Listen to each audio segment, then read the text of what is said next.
මෙම වීඩියෝ මගින් ඔබගේ තාක්ෂණික ගැටලු නිරාකරණයට උපකාරී වූවා නම් ලයික් බටන් එක ක්ලික් කරන්න.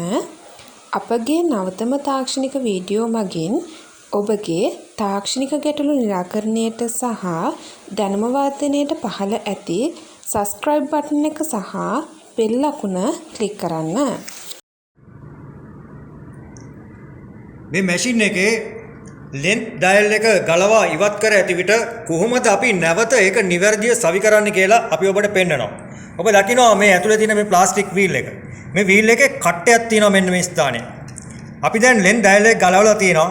නමුත් අපි දන්නේ නැහැ කොතනද මේක නිවැරදිව සවි කරන්න ඕනේ කියලා. ඒ නිසා මේ කට්ටය පාවිච්චි කරලා අපි ඔබට පෙන්නනවා.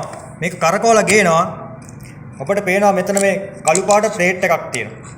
අන්නේ ස්ථානයේට මේ කට්ටේ ඒ මට්ටමට ගෙනාවාම ඔබට අතට දැනෙනවා මේක නිවැරදි තැනක ඇවිල්ලා නැවතුණා කියලා. අන්න ඒක තමයි නිවැරදි ස්ථානය.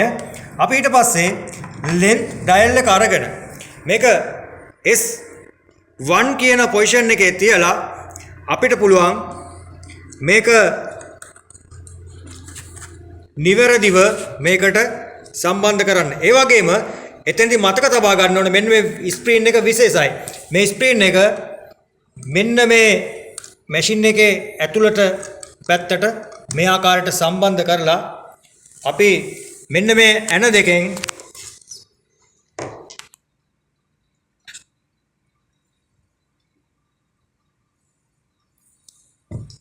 S1 පොසිෂන් එකේ අපි දැන් මේ තියලා තියෙන්නේ.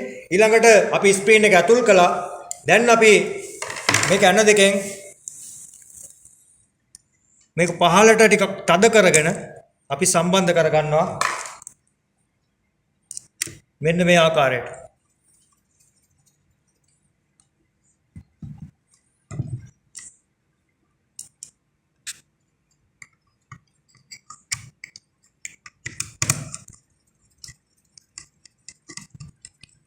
මේ තමයි length dial එක ගලවා ඉවත් කර ඇති විටක නිවැරදිව ඒක නැවත ස්ථානගත කරන ආකාරය අපි ඔබට කියලා දුන්න විදිහ.